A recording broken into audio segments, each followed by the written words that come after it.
in spirit as you are comfortable. I hope that the hymn number is correct, 1008, When Our Hearts Are in Holy Place.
I just got punked before my first homily.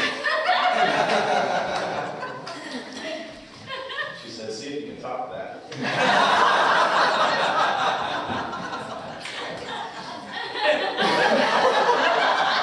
And I was already nervous. I did learn something though. I had a house up in Los Angeles, and in the back corner of the house was this big barbecue looking thing. And it was in a weird place. It was literally in a very corner. And it was too small for, anyway. I don't know what that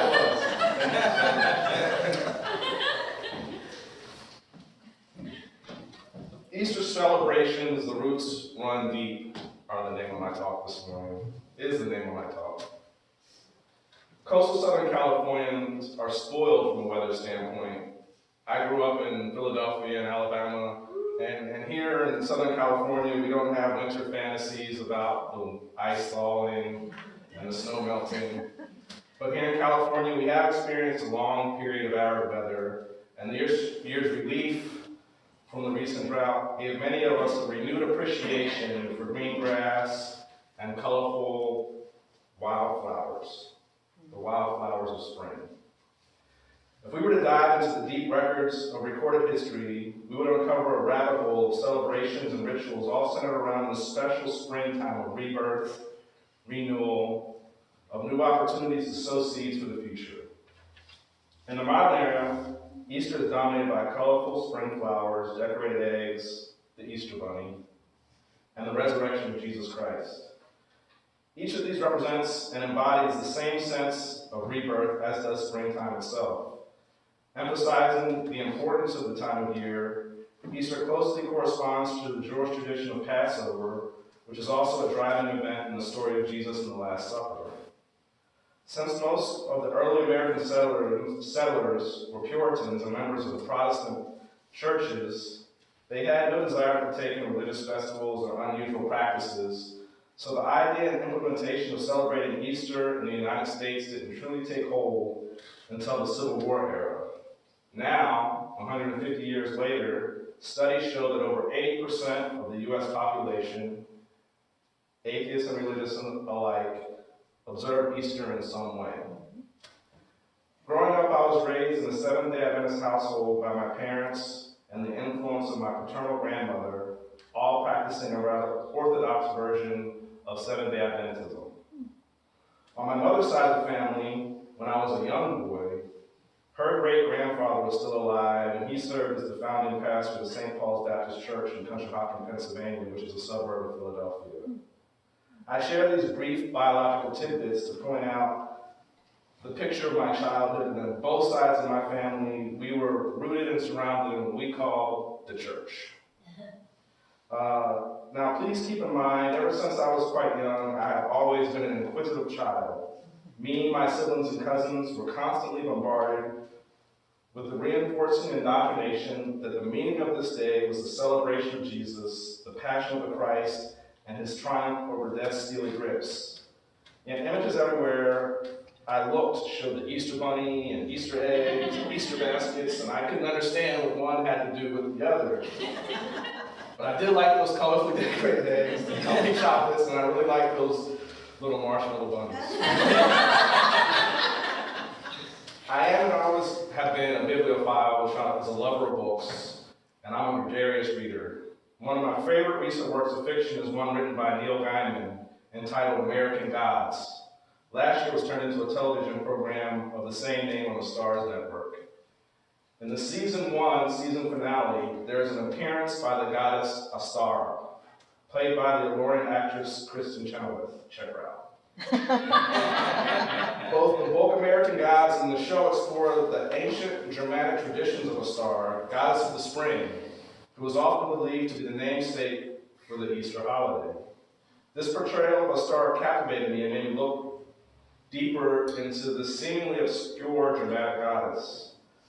According to the Venerable Bede, or Saint Bede, Astara's feast day was held on the full moon following the vernal equinox, almost the identical calculation as for the Christian Easter in the West. There is very little documented evidence to prove what I'm about to share with you, but there's one popular legend that says Astara found a bird wounded out in a field in the middle of winter. To save its life, she transformed it into a hare, but the transformation was not a complete one. The bird took the appearance of the hare, but retained the ability to lay eggs. And in celebration, the hare would decorate these eggs and leave them as gifts for Astara every year. So now you know why we have decorated Easter eggs. As a young man born in the suburbs of Philadelphia who was uprooted and transplanted to the sprawling metropolis of Huntsville, Alabama, I've always had questions about the family traditions I observe surrounding Easter, and I struggled to understand how they related to one another. As I've already shared, as kids we had a strong education about this day related to Jesus and his resurrection, but some of the things that most stand out for me about Easter as a child was that our preparations in our house was all about spring cleaning and getting ready for Easter. Everything had to be organized, cleaned, the old had to be thrown away. Everything was as if there was a military inspection going on. Because the members of the military in my family, they conducted it as such. So that's one of the things I remember most about Easter, is getting ready for Easter. One of the highlights of Easter prep and all of the cleaning, though, was that we got to go shopping for new clothes, and I like to look good, so new clothes. I even recall my first Easter suit. It was when I was 3 years old. I was a little light green pastel suit, and I rocked those little white Buster Brown boots. So I was looking good. And as a side note, I actually burned that suit because I thought I was grown, as I tell you, when I was 3, and I tried to iron the suit because I wanted to go out and wear the suit, but I just left the iron there because I didn't know you had to move it, so that's what happened to my first Easter suit. But I was trying to help, I was trying to do some chores. I remember both my grandmothers hosting us to decorate Easter eggs and the complete messes that we used to make at our kitchen tables. My strict Adventist grandmother would make an elaborate display on top of her buffet in the dining room, and it was like a huge giant Easter basket, except for it was filled with lots of candies for me, so it was like a candy smorgasbord. And that was one of my favorite things about Easter was, being able to go deep and find that hidden chocolate egg that nobody else got, and everybody else thought it was empty. Not unlike any other family holiday, Easter ultimately centered around spending time with the family and especially gathering around the Easter dinner table. Because by the time I was born, my grandmother on my dad's side had converted to Seventh-day Adventism and was a practicing vegetarian as a result. The meal did not include the classic Easter ham. But in conversations with my dad and uncles in preparation for today, they shared that when they were younger, a salt-cured ham from Virginia, where my grandparents were originally from, was a central part of the Easter meal. But even as a child, I was supposed to be a vegetarian because we were Seventh-day Adventists. My grandparents on the other side weren't vegetarians, and I like ham. So I would bend the rules, and I remember that my grandmother's ham had this amazing mustard glaze that was delicious. And I'm thankful that my parents gave me that flexibility, because the flexibility that they gave me to explore and break the rules is ultimately what led me to this congregation and to the questions that brought me here. So I'm just happy that they gave me that space and allowed me to be myself. Reflecting on the meaning that Easter had for me as a child informs and molds how I see and interpret Easter today. It is a promise that the cold and fruitless days of the winter season will end, and that the warm and invigorating days are on the immediate horizon. It commemorates the ultimate sacrifice. Spring and Easter are irrevocably tied to hope, reflection, renewal, and rebirth. It's baked into the cake, as they say, literally a reminder built into our weather patterns. It is a time for reflection, planning, and action. If one does not plant her crops in the springtime, she will have nothing to harvest in the fall and little to celebrate during the season of Thanksgiving. It is all interconnected, and the interconnected roots run deep.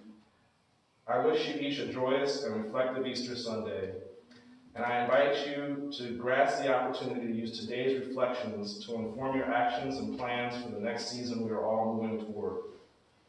Whatever your journey requires for you to have a fruitful and joyous Thanksgiving at the close of the fall, now is the time to get those seeds in the ground. Happy Easter to all. Namaste. Namaste.